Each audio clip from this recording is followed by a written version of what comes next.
இறந்து போன கடைசி நிமிஷத்துலயாவது அவங்களோட கூட கொஞ்ச நேரம் உட்கார்ந்து அவங்க ஆனந்தத்தை தெரிவிப்பாங்க சார். அவங்க சார் எங்க அப்பா சார் அது அனாதை போனமா சார் இது சொல்லுங்க சார். அப்படியே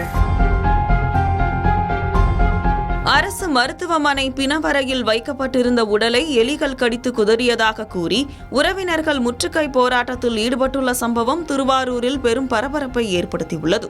நாங்க வீட்டுல கொண்டே அந்த ஃப்ரீசர்ல வச்சிருந்தா கூட அந்த உடம்பு நல்லா தான் சார் இருந்திருக்கும். ஆமா சார் எங்க அப்பா சார் அது அனாதை போனமா சார் இது சொல்லுங்க சார். அப்படியே நீங்க சொல்லுங்க சார். அனாதை போனமா அது ரோட்ல போட சார் வச்சிருக்க. அப்படியே நேற்று இரவு வரை காயங்கள் ஏதுமின்றி நல்ல நிலையில் இருந்த உடல் இன்று காலை சிதைந்த நிலையில் காணப்பட்டதே இந்த மோதலுக்கு காரணமாக அமைந்துள்ளது.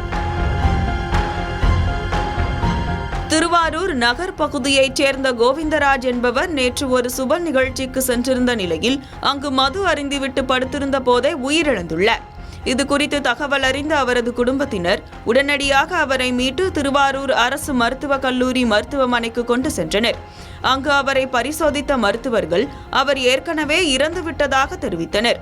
இருப்பினும் இது இயற்கைக்கு மாறான சந்தேக மரணம் என்பதால் காவல்துறை மூலம் வழக்கு பதிவு செய்து பிரேத பரிசோதனை முடித்த பின்னரே உடலை ஒப்படைக்க முடியும் என மருத்துவமனை நிர்வாகம் தரப்பில் தெரிவிக்கப்பட்டது. இதனைத் தொடர்ந்து கோவிந்தராஜின் உடல் பிணவரையில் வைக்கப்பட்டிருந்த நிலையில் மருத்துவமனை நிர்வாகம் உடலை முறையாக பராமரிக்கவில்லை என்றும் பிரேதம் வைக்கப்படும் குளிர்சாதன பெட்டி சரிவர இயங்கவில்லை என்றும் கூறப்படுகிறது. இந்த உள்கட்டமைப்பு குறைபாட்டின் காரணமாக பிணவரைக்குள் எலிகள் புகுந்து கோவிந்தராஜின் உடலை பல்வேறு இடங்களில் கடித்து குதறியதாக உறவினர்கள் கடுமையான குற்றச்சாட்டை முன்வைத்துள்ளனர். நேற்று இரவு மருத்துவமனை நிர்வாகத்திடம் உடலை ஒப்படைக்கும் போது எந்தவித காயமும் இல்லாத நிலையில் இன்று காலை உறவினர்கள் வந்து பார்த்தபோது உடலின் பல இடங்களில் காயங்கள் ஏற்பட்டுள்ளதை கண்டு அவர்கள் கடும் அதிர்ச்சி அடைந்தனர். மருத்துவமனை நிர்வாகத்தின் இந்த அலட்சிய போக்கை கண்டித்து உயிரிழந்தவரின் குடும்பத்தினரும் உறவினர்களும் பிணவரையை முற்றுகையிட்டு போராட்டத்தில் ஈடுபட்டதால் அங்கு பதற்றமான சூழல் நிலவியது.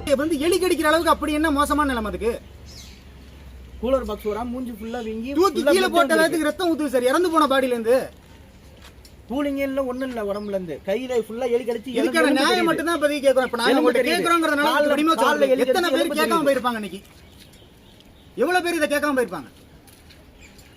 இதுக்கான தீர்வு மட்டும் தான் வேணும் எங்களுக்கு.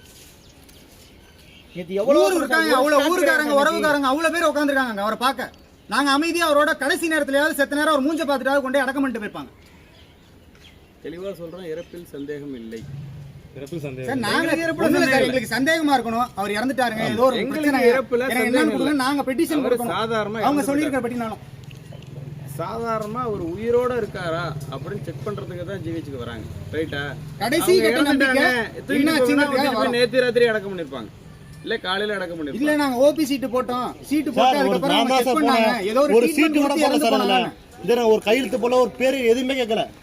எதுவுமே பேர் கூட கேட்கவே இல்லை. எதுவுமே சொல்லவே இல்லை. செத்துட்டாங்க, கொடுங்கன்னா கொடுக்க மாட்டாங்க பாடியை. நாங்க வீட்டுல கொண்டே அந்த ஃப்ரீசர்ல வச்சிருந்தா கூட அந்த உடம்பு நல்லா தான் சார் இருந்திருக்கும். ஆமா சார் எங்க அப்பா சார் அது அனாதை போனமா சார் இது சொல்லுங்க சார். அப்படியே இந்த விவகாரம் தொடர்பாக திருவாரூர் அரசு மருத்துவக் கல்லூரி மருத்துவமனை முதல்வர் மற்றும் இருப்பிட மருத்துவ அதிகாரியை தொலைபேசி வாயிலாக தொடர்பு கொண்டு விளக்கம் கேட்க முயன்றபோது அவர்கள் அழைப்பை ஏற்கவில்லை என்று தகவல்கள் தெரிவிக்கின்றன. இறந்தவரின் உடலுக்கு நேர்ந்த இந்த அவலம் குறித்து மாவட்ட நிர்வாகமும் மக்கள் நல்வாழ்வுத்துறையும் உரிய விசாரணை நடத்தி தகுந்த நடவடிக்கை எடுக்க வேண்டும் என பொதுமக்கள் தரப்பில் கோரிக்கை விடுக்கப்பட்டுள்ளது.